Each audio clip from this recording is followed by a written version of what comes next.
Joining me now is the consultant psychiatrist, Dr. Kafayat Ogunsola. It's nice to have you join me right now. Thank you so much for having me. Let's talk about the issue of mental health. A lot of people talk about mental health and then in our everyday thinking, the moment you mention mental health, one thing comes to mind. Yeah. A so-called mad person, the way we put it, which is certainly doesn't qualify the way it is. No, it but doesn't. Talk to us, what really constitutes mental health or the lack of it? Okay, so, you know, your mental health is having all your mental functions intact.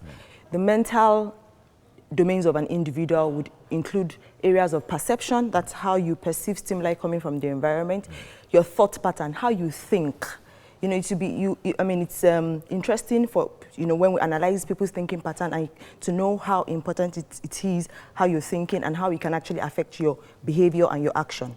It will also include your speech because your speech is a reflection of your thoughts. So when you have a person who has a disorganized thought pattern, it manifests as an abnormal speaking pattern. So the person might be speaking out of context, or you're saying one thing and the person is saying another thing entirely. Okay? It also has to do with your behavior, and that's the thing that is most apparent and most obvious to people. So you see the person behaving abnormally, but it is you know, a whole lot of other things together manifesting in the abnormal behavior that we see. So when you have an absence of or an abnormality in any of these domains, so for example, if you have abnormalities in areas of your perception, that's perceiving stimuli that is absent, you talk about hallucinations. When you have abnormal thought patterns, or when you have, you know, when you hold on tenaciously to a belief that something is this way, when there is no evidence backing that, and despite, you know, evidence to the contrary, and it's not in keeping with your social, you know, educational background, it becomes a delusion. So, for instance, I mean, a banker wakes up one morning and decides that his mother is a witch and wants to kill him, and there is nothing to suggest that, you know, that's a delusion of persecution. So, along those lines are, you know, things that would suggest abnormalities. When you talk about these abnormalities, what triggers an abnormal situation to this thinking or behavioral patterns? Okay, so we now need to understand that just like we have so many medical conditions, mental disorders are a medical condition. Unfortunately, because people did not know before and people were not aware. You see, psychiatry became something that you know, was services that were available in teaching hospitals around the 70s. Other specialties had been present much earlier. You know, so it's not something a lot of people are very familiar with. And like, you know, people say awareness hasn't, you know, gone very widespread, you know. So if I did not go to school to study this, I wouldn't know this much about psychiatry. These are they're medical conditions and they're biological. The rest of us are still in the dark when it comes to the knowledge of these. You know, even some, you know, healthcare workers, even our colleagues in the hospital, it's just a few that is beginning to open up, and of course it has to open up in the next few years because of, you know, the demand for psychiatrists right now. So they're medical conditions, they have biological, you know, basis to them. The same way you can have an objective measure of somebody's blood pressure to be elevated is the same way we can say that certain chemicals are short or abnormally increased in people who manifest these behaviors. So there are levels of distortions. Yes. It is at the peak of it that you see someone roaming the streets. Yes. I mean, so there are levels of distortions, like you say, and it would manifest as different disorders. So for someone at that level now, someone would say because sometimes we might behave very irrationally. Sometimes it could lead into anger or snapping at someone. Sometimes. Those are normal human behaviors. Okay. Normal human behaviors. What could trigger all of these? Trigger what? Mental disorders now? Exactly. So like I mentioned before, you know, there's a biological underlying to it. You can also have environmental factors. You see people talk about things that happen to them much earlier in childhood. So, I mean, it's a contribution from genetic factors, so a history of it being in the family, as well as acquired factors, environmental factors. So people who have had traumatic experiences, particularly in childhood, these are things that remain in your unconscious and can act out later, you know, when you in adulthood. Wow. Yeah. Okay, so much to learn about this. Thank you very much, Dr. Kafayat Ogunsola. Thank you for coming. Thank you so much for having me. Okay. Well, joining us now is a consultant psychiatrist, Dr. Kafayat Ogunsola. Thank you for joining us. TVC Breakfast. So much for having me. And we also have here the founder of Mind and Mental Health Community, Dr. Toluse Francis. It's nice to have you join us. Thank you for having me. Right. All right, I'll start with you, Dr. Kafayat. Now, at what point can we say that someone has a mental health challenge? Okay. So, when individuals manifest certain symptoms, you know the norm, you know who this person is. Once you find changes in this person, when the changes are in the form of symptoms, so for example, this person begins to isolate themselves, they're not eating well, they're not sleeping well, they're not interested in going to work or not motivated to, just interacting, it becomes persistent. You find that it's occurring in different, phases of this person's life, like different spheres. So we call it that it becomes enduring, and it becomes a distress to them, even though they might not be able to see it, but people around them can see it, then it is said to be a disorder. So it's not just a change, because, if it's just something that just changed suddenly. That happens suddenly. Exactly. All of us would have trying times. There'll be times when you're struggling to cope. But when you notice that this is beginning to persist, there is distress. Not as a result of a situation around them? Yeah, so you can have situations as triggers, and that's what we need to know. Many people would manifest these things because of triggers. So it's something that is going to bring it to the fore. It might be the loss of a job, loss of a loved one. It might be pregnancy, it might be marriage. So these things, yes, triggers can be positive or they can be negative.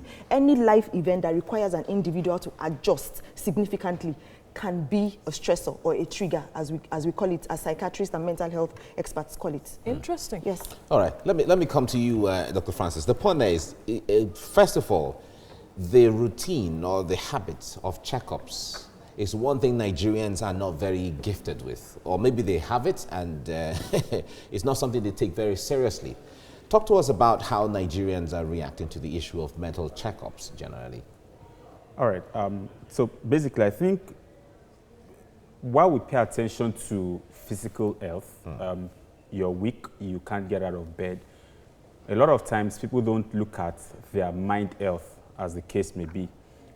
You can still get up, you can go to work, so you feel you're fine. But the moment you realize that you cannot get up, nobody tells you to go see a doctor. So that mindset, that idea of I can still walk, so even when internally in your mind you are not healthy, you look for ways to adjust yourself and tell yourself, I'll be fine. This too will pass, But again, it's also because people have come to see that if I tell this person how I feel, how would they look at me?